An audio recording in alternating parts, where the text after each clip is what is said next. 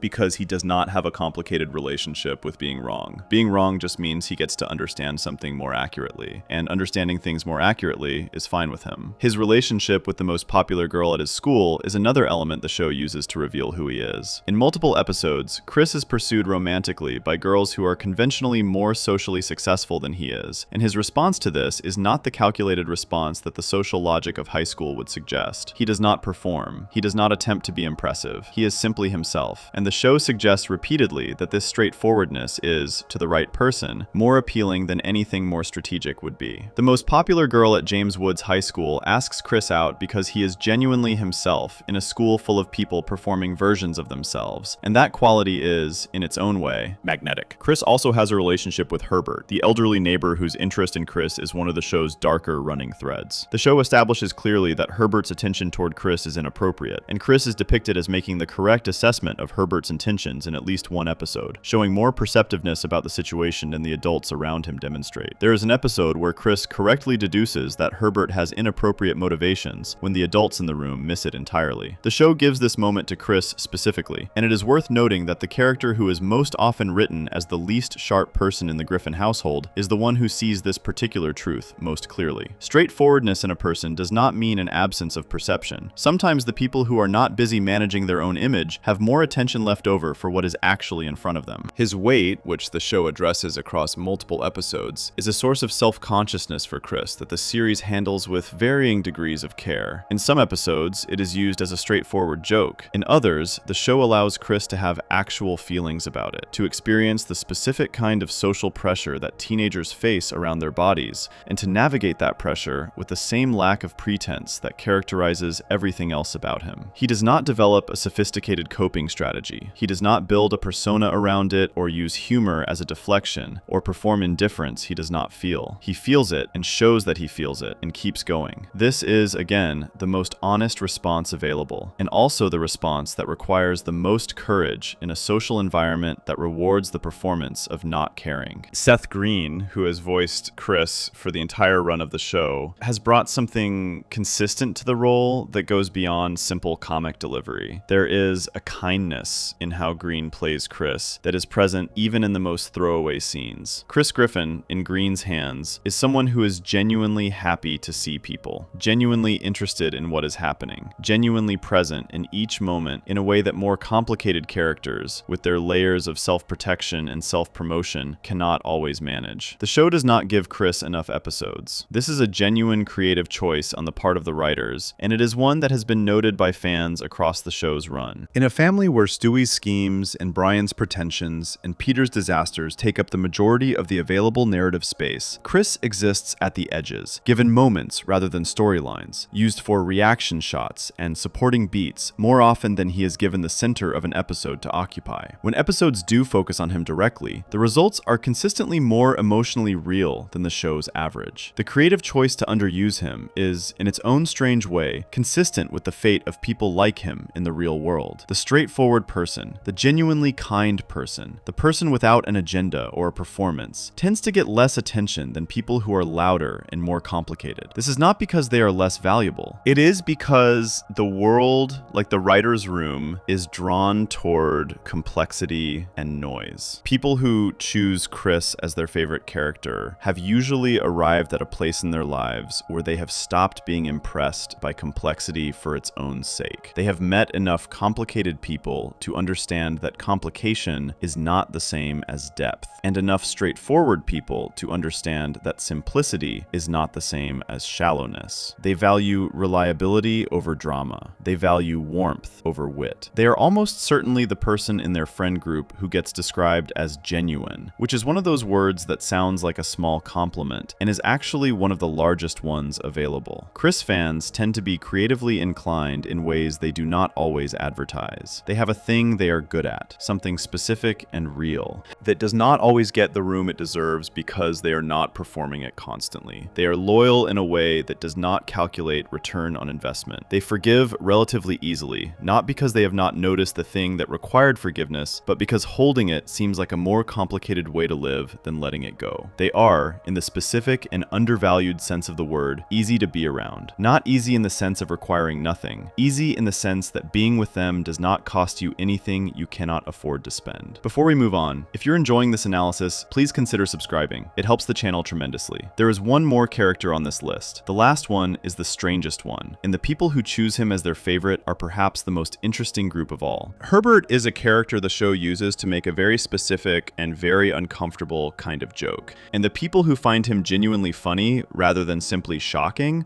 are operating with a relationship to dark humor that says something real about how they process the world. The next section is the last section, and it is the one that requires the most honesty from whoever is listening. Section 10. Herbert. What dark humor actually says about the people who need it. Herbert does not have a last name in the show's canon. He is simply Herbert, the old man next door. He lives near the Griffins on a street adjacent to Spooner Street, and he has been a recurring presence in the show since the 3rd season, when writer Mike Henry decided the show needed an additional character and landed on the idea of subverting the sweet elderly neighbor trope as completely as possible. Instead of a kind old man who offers wisdom and cookies, the show created Herbert, a man with a slow, wheezing voice, a hunched posture, an ancient dog named Jesse, who appears to be in roughly the same physical condition as his owner, and an unmistakable and deeply inappropriate interest in the neighborhood boys, specifically in Chris Griffin. Herbert is voiced by Mike Henry, who created the character and has played him since his introduction. Henry gives Herbert a voice that is specific and immediately recognizable, slow and breathy, and delivered with a kind of fragile gentleness that makes the content of what he is saying land harder than it would if the delivery were aggressive or menacing. The comedy of Herbert is built entirely on contrast. The voice and the body suggest harmlessness. The words and the intentions suggest something that the show is very aware is not harmless at all. The joke lives in the gap between those two things. The show establishes Herbert's character through his interactions with Chris, Chris, which are consistent in structure across his many appearances. He finds reasons to get Chris alone. He offers popsicles from his basement. He makes comments that are transparent in their meaning to the audience while going over the heads of the adults in the scene. He watches Chris from his porch with an attention that the show frames without ambiguity about what it represents. He has a basement full of items associated with boys. He has tried across multiple episodes to get Chris into situations that Chris's parents would not sanction if they understood what was actually being offered. Herbert almost never succeeds. This is the second structural pillar of why the character works as comedy rather than simply as horror. He is ancient. His body does not cooperate with his intentions. His dog Jesse is so old that the dog itself becomes a recurring visual joke. His plans are consistently foiled by his own physical limitations before they can become anything more than intentions. The show keeps the character at the level of threat that never quite materializes, and it does this consistently and deliberately enough that the audience learns to process him as pathetic rather than dangerous. He is a man whose capacity to act on his worst impulses has been largely removed by age and frailty. And the show uses this to create a situation where the audience can laugh at the gap between what he wants and what he is capable of getting. This is a precise and uncomfortable line to walk. The show walks it with varying degrees of success depending on the episode. There are appearances where Herbert is genuinely funny, where the contrast between his gentle delivery and his transparent intentions produces the kind of laugh that comes from recognizing something absurd and awful simultaneously.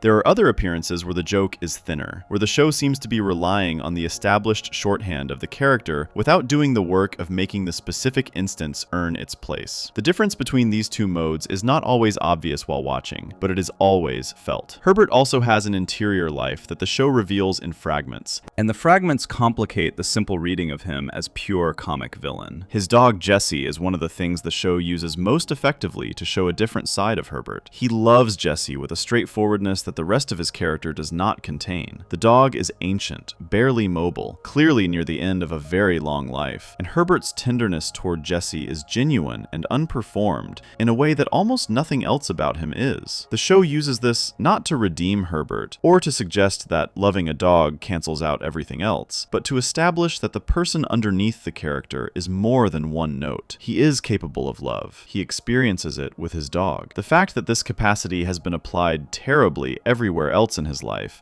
is what makes the dog scenes function as something more than simple sweetness. They are evidence of what he could have been. There are also episodes that give Herbert a history. The most significant is a storyline in which it is revealed that Herbert served in the military during World War II, and that he had a person he loved during that period of his life, a young man whose fate is not a happy one. The show uses this backstory not to excuse Herbert's behavior, but to locate it inside a larger human story about loneliness and loss, and what happens to people who carry both for long enough without resolution. This does not change what Herbert is. It does add a layer underneath what Herbert is, a layer that explains how someone arrives at being this person, which is a different thing from justifying it. He also volunteers at the Quahog Soup Kitchen in at least one episode, a detail the show drops without making a large point of it. Like the dog, like the wartime backstory, it is the show placing something human inside a character whose primary function is to make people uncomfortable. The show is not arguing that Herbert is secretly good. It is arguing that he is completely human, which is more unsettling than either pure villainy or hidden virtue would be. Now, the people who choose Herbert as their favorite. This requires honesty, and the honesty is not an accusation. Choosing Herbert as a favorite character does not say anything negative about the person choosing him. What it says is specific and interesting and worth unpacking properly rather than leaving as a joke. People who find Herbert genuinely funny, who pick him as their favorite rather than simply acknowledging that he is part of the show, have a specific relationship with dark humor that is worth understanding. Research into why people find dark and uncomfortable things funny has produced consistent findings across multiple studies. People who appreciate dark humor tend to score higher on measures of emotional intelligence. They tend to be better at processing difficult emotions. They tend to use humor as a coping tool rather than as an avoidance tool,